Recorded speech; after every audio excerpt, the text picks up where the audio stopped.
You posted on the corner with yours truly, Incognito. Hey, man, let's go to the A-Town, that west side. And you know, when you ride through the west side, you're going to see some things. But the way we're going to ride through the west side of the A-Town tonight is going to be like going through the slums with a Whole Foods in it. I got EARTHGANG in the studio. What's up? What's happening? What's up, the Ghetto Gods? What's happening? Yeah, What's man, happening? you Ghetto Gods, You a Ghetto Guy. Everybody in here, Ghetto Guys. Everybody listening, Ghetto Guys. Yeah, I received that. The project is out, man. The album is out, man. Let's talk about the process and the time it took to put this masterpiece together. Man, it really took. We started junking like 2020, man. Yeah, like it really felt like we was been making this throughout the whole process of the pandemic. You know what I'm saying? What's so crazy is we started in 2020 and we thought we was done as soon as 2021 started. I was going back through my IG and I seen y'all posted something in January. I was like, shit finna come out soon, y'all. And I was like, and then it took a whole nother year from that. So it was like we just kept like changing it. Like we made like probably like 7, 8 different like versions of the album. Yeah. So was the title always Ghetto Gods? Yeah. I think we titled it Ghetto Gods like in December of 2020, and we were like, we gonna stick with this. You know what I'm saying? We had already made a lot of music by then, or a good portion. Yeah, probably like 70%. We had done American Horror Story. We done A Man. We had did Strong Friends. We had did you did a bunch of Ghetto. We had get Ghetto Gods. Like right after we made the title of the album, we was like, okay, bet we going in. This how we feeling. What else we did? We did like a lot of me. Yeah. You know what I'm saying? Like a lot of them jump. Yeah, that's a lot of niggas. That's a good vibe. Yeah, I like that song. We doing that on Fallon. You know what I'm saying? For sure. Congratulations. When that debuting? I think Tuesday. What we doing on 2? We do it on March 8th. I don't know if we're gonna come out though. Okay, I don't know cool. when it come out. That's tight. But we did a lot of them jumps before we came up even with the title. But then we was like, you know, this the connecting thread through all of it is just like, you know what I'm saying, not only keeping it real with yourself, but like really appreciating the realness in the niggas that we and the people that we know, you know what I'm saying, the community, you know what I'm saying, like everybody, and since the pandemic, we been in Atlanta, we really traveling, you know what I'm saying, we really be going across the world doing the shows and stuff. That's been the bulk of our career. But when the pandemic hit, we done spent the most time at home, you know what I'm saying, since we started our career, and it's like, okay, we see what y'all going through, so we gonna put y'all in our music too. You know what I'm saying? For sure. What was the first record that was recorded for Ghetto Gods? What was the first one? The earliest. It was either Run To or Lie to Me. Those were like the first two. Run To or Lie to Me. Wow. Yeah. Gave mama them rats. She thought you was selling drugs, huh? She did. I came through because I'm gonna tell you the story.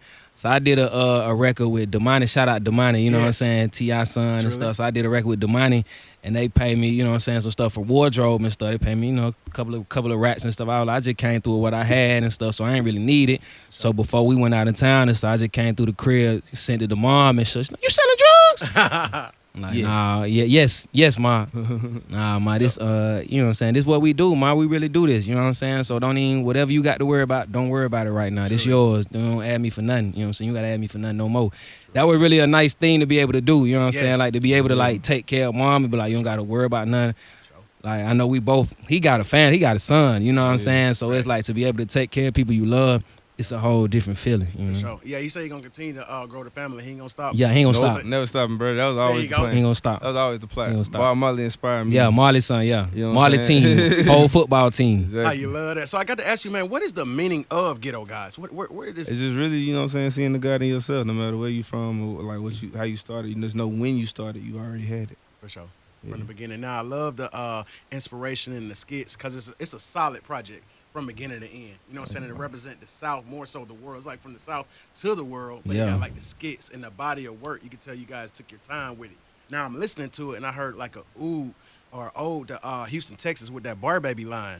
Yeah, yes sir. So look, so my uncle, like I got some family that was out in New Orleans. My uncle used to like be going back and forth to Texas all the time. When I used to ride with him, he used to play that shit all the time. R.I.P. my Uncle Terrell. That's also who I was shouting out on All Eyes on Me.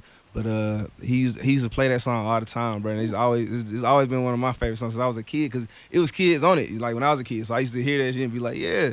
And then like you know what I'm saying, grow up, I be playing that shit all the time. That's a vibe, Big Modern, yeah.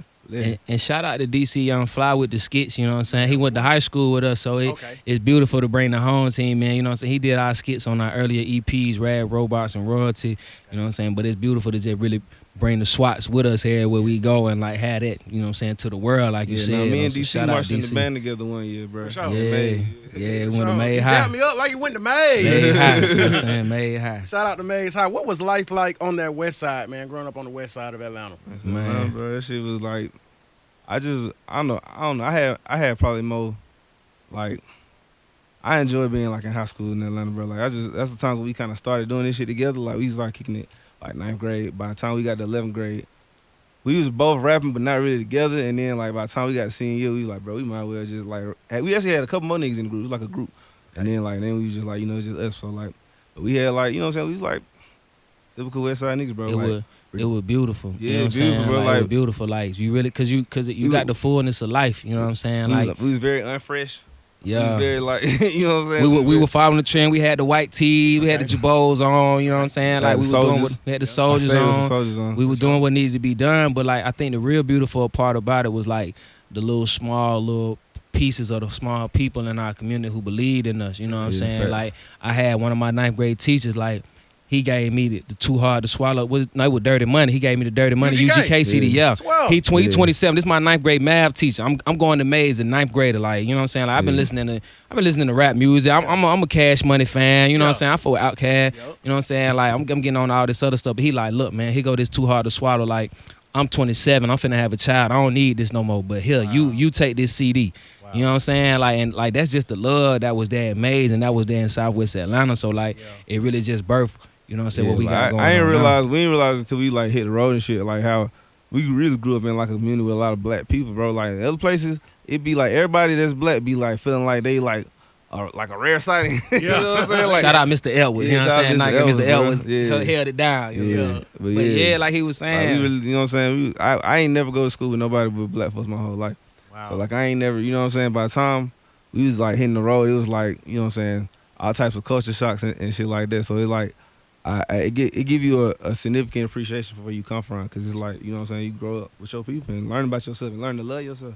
But I think folks was rooting for us not because we was like better than, you know what I'm saying, but like they just saw a certain specialness in us that is the same thing that they saw, you know what I'm saying, to start running back. Like whatever you do, it's like it's you special because you doing what you do, you know what I'm saying, and I appreciate folks rooting for us because of that. Talk about that glow. Yeah, that glow, exactly. That glow. Niggas glow. Focus. Man, my bad. People respect focus. You can't say niggas. Yeah, for sure. It's all good. We're going to edit that thing. Right. So we got the Ghetto Gods, EARTHGANG in the studio tonight. Of the two of you all, who's the stronger friend?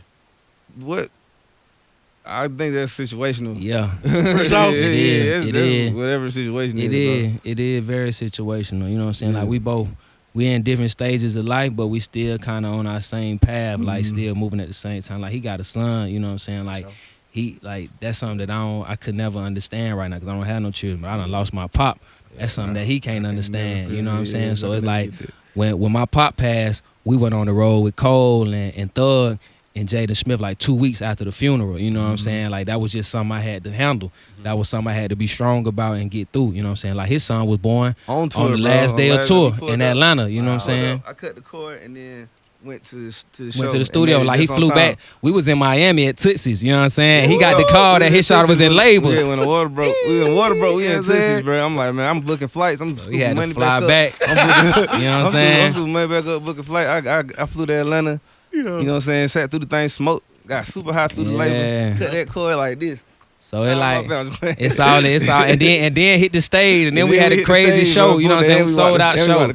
So it like it's different context, but like we both, you know what I'm saying, make sure we tap in with each other, just make sure we tap in with our community, you know what I'm saying, whether or not we the strong ones checking in on folk or folk checking in on us, you know what I'm saying? That's love. Now out of this project, man, I know you guys cease to amaze each other and it's always fun, but what's your favorite verse of your partner on the album and vice versa? That's crazy because I got one, but I'm gonna try to I be going back and forth.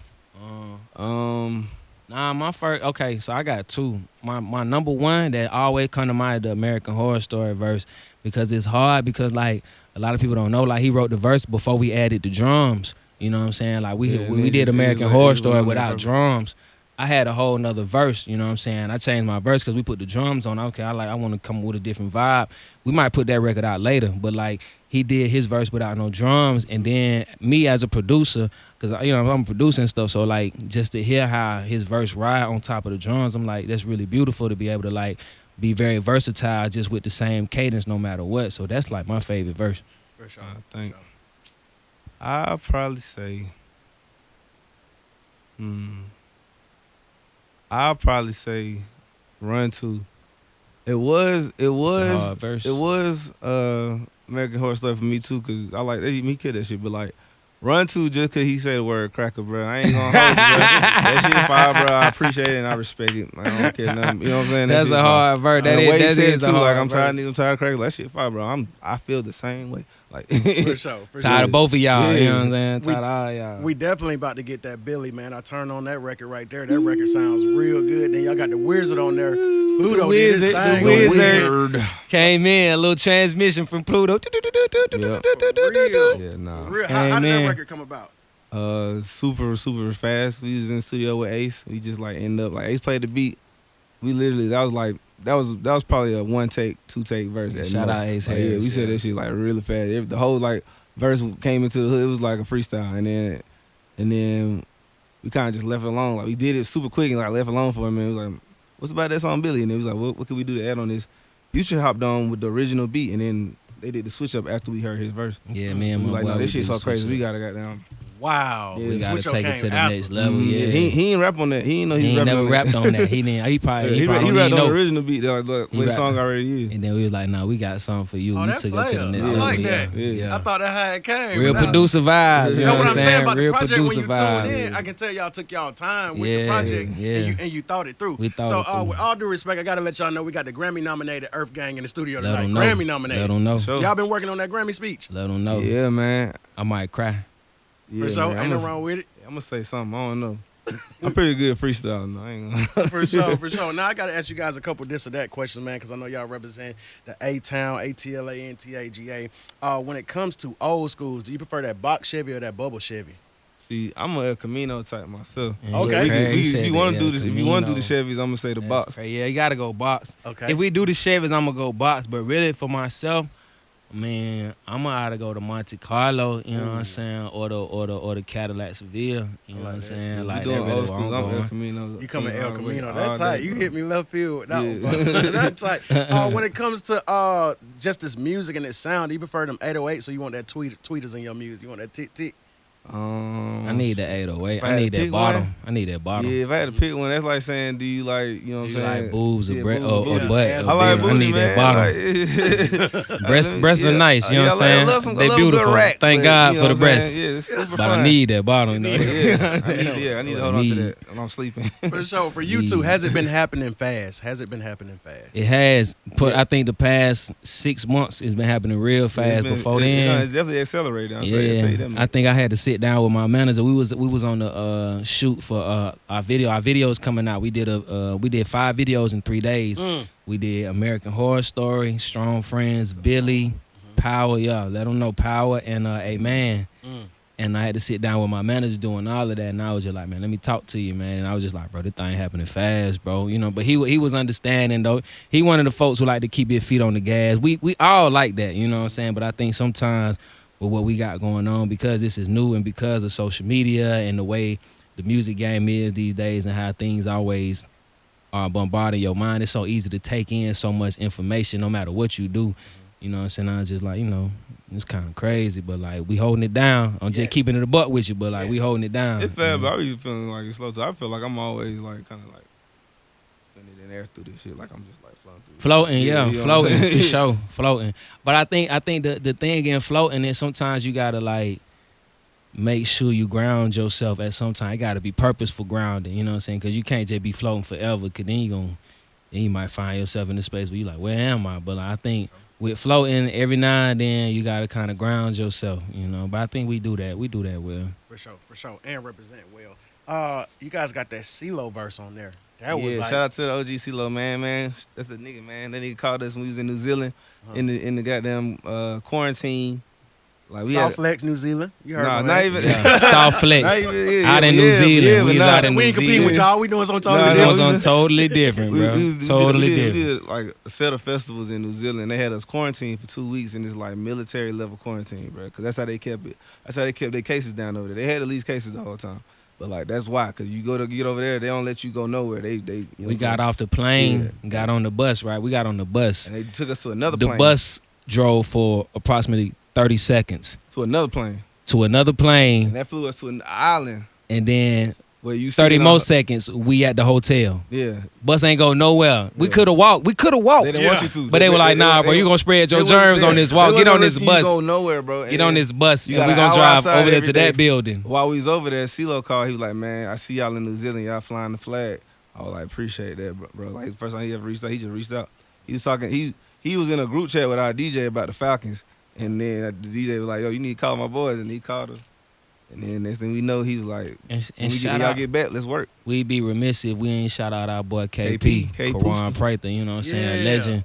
Legend in the game. He was he EP the whole album, you know what I'm saying? Oh, that's tight. He came in, so he was like the beautiful thing that we both love about KP. Not only his ear, not only his ability to just keep it a buck. He from DL Avenue, you know what I'm saying? He from the SWATs, you know what I'm saying? But like also his DJ ear, you know what I'm saying? So he know what get the people moving, whether it's words, whether it's beat, whether it's breakdown or whatever. So like I think we incorporated all of that into this music, plus the stuff that we brought from Mirrorland, from the EPs before that and stuff. So shout out to KP. Yeah, I trust KP sound a lot. Ain't on a pill, riding down deal. You know what I'm saying? Yeah. I 30 below, money the windshield. Hey, every time you say deal, they just come to mind. Now, Deal. Dreamville Festival is on the way. For somebody who's never been to an EARTHGANG show, what's that energy like on that stage? It's like astronomical, man. That shit, like, you know what I'm saying? It's like literally if you go outside in the middle of the night and just see 6,000 shooting stars, you'd be like that kind of feeling, bro. It's that intense. We bring a real celestial energy down, and we put that shit out over the crowd. Yeah, so heaven got to be black. Got to, guaranteed. You know when you say look up and you see them 6,000 guaranteed. That's what I'm saying. That's why I would like it's 2 verses, because that's my second favorite verse. Like that one, that was a great verse. For sure. It's a great verse for my boy. Yeah. For sure. So when it comes to this music, I remember earlier in the interview you mentioned the Too Hard to Swallow. But what was like the first song that might have ever touched your soul to make you want to get into this music? Oh, that's a good question. How Do You Want It by Tupac. For sure. Yeah. I'll say that was the first time I got in trouble for cussing. You know what I'm saying? I was like, yeah, this hard. You mad? Cause this hard? Yeah. Did what I want to do. I could see the 3.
hosted on the corner.